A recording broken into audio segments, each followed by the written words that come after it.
खूप पालकांचा प्रश्न असतो की मुलांना वारंवार पोटदुखीचा त्रास होतो.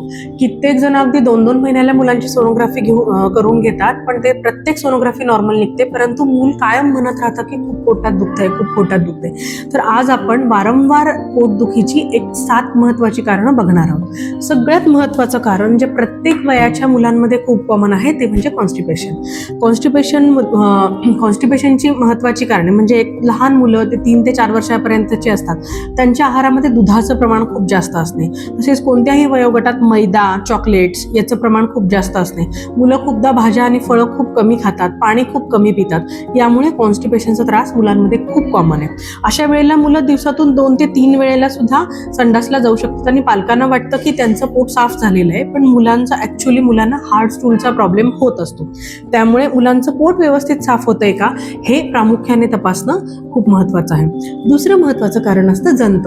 लहान मुलं माती खातात किंवा मोठी मुलं की हात न धुता किंवा मैदानी खेळ खेळून आल्यावरती हात न धुता डायरेक्टली जेवायला बसणे, यामुळे मुलांना जंताचा प्रॉब्लेम खूप कॉमनली होतो. यामध्ये मुलांचं वारंवार पोट दुखणे, पोट गच्च झाल्यासारखं वाटणे, भूक मंदावणे, रात्रीच्या वेळी संडासची जागा खाजवणे अशासारखे प्रॉब्लेम होऊ शकतात. जंताचं औषध मुलं 1 वर्षाचं झाल्यानंतर दर 6 महिन्यांनी रेग्युलरली घेणं खूप इम्पॉर्टंट आहे. तिसरं महत्त्वाचं कारण असतं पित्त.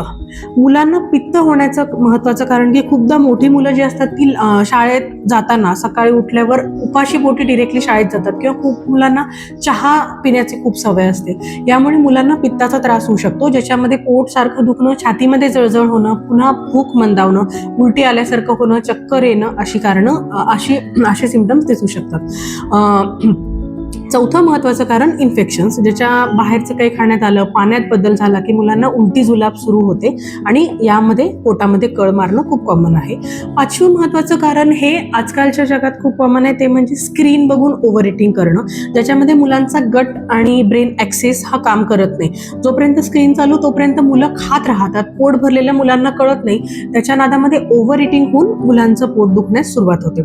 ही सगळी कारणं रूल आउट करून झाल्यावरतीही मुलांना जर पोटात दुखण्याचा त्रास होत असेल, याचं कारण मग स्ट्रेस असू शकतं, अँझायटी असू शकते मुलांना, किंवा खूपदा परीक्षेची भीती वगैरे असू शकते, लघवी दाबून धरण्याची सवय असू शकते.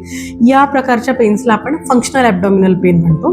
आणि सगळ्यात शेवटचं 7वं कारण, ज्याच्यामध्ये आपल्याला मेडिकल इमर्जन्सी असू शकते, ते म्हणजे अपेंडिक्स असतं, किडनी स्टोन असतात, कावीळ असते किंवा किडनीवरती सूज असू शकते. अशी खूप कारणं आहेत ज्याच्यामध्ये आपल्याला तातडीने डॉक्टरांची मदत घ्यावी लागते. धन्यवाद.